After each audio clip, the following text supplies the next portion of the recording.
In its leadership role to help keep the focus on policies and programs that will help end the achievement gap, New York State United Teachers convened a 3-day forum in October 2007 titled Every Child Counts to lay a foundation of ideas and future steps toward ending the achievement gap. We are joined here tonight with representatives from business, community, education, faith-based organizations, and labor, all of whom are committed to the highest quality public education for every child in New York State. We believe every child counts. I'm going to implore you to embrace the advice of Eleanor Roosevelt. Do one thing every day that scares you. Scares us not because we fear the action, but rather because we can only imagine the benefits to all in society, especially its children, if we were to take steps, if we were to take actions that in fact might just lead to ending the gap. Before an audience of more than 400 participants, speaker after speaker highlighted the challenges our country, our state, our school systems, and our communities face, and underscored the need for a collaborative effort by all stakeholders in ending the gap. This is not about good test scores. This is about preventing lost opportunities. The themes running throughout the symposium centered on critical social and economic factors, including housing, nutrition, prenatal care, child care, preschool and early childhood education, and access to health care that impact a student's ability to perform in school and contribute to creating and widening the achievement gap.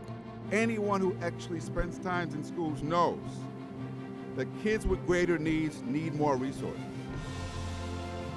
We have an achievement gap in part because we have an allocation gap. Because we almost always spend the least money to educate the kids with the greatest needs and the most money to educate the kids who are the most privileged.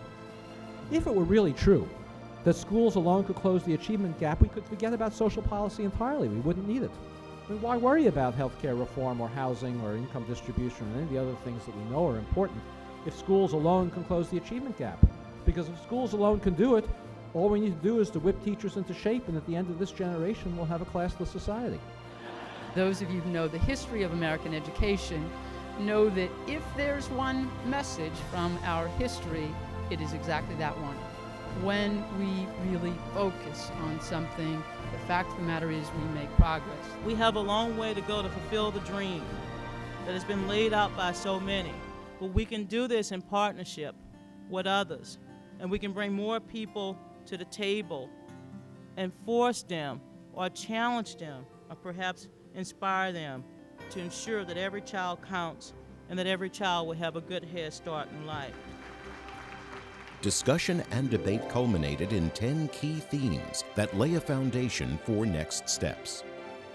There is a need to expand pre-kindergarten programs in all communities, especially in areas of poverty and in communities of color. Creating a culture of high expectations for all students is essential in school, at home, at work, and in the media.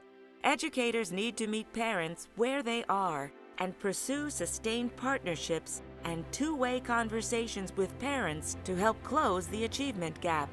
Attendees spoke of the need to have conversations with community groups, business leaders, and elected officials. Participants called for emphasizing what works in the classroom as opposed to theoretical models or fads as the key to sustaining and replicating success.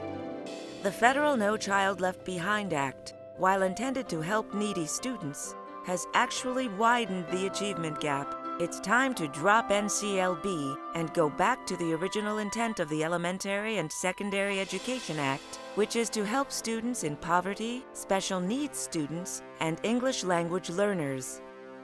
To turn around consistently failing public schools, all educators, administrators, and other stakeholders need to be open to bold solutions.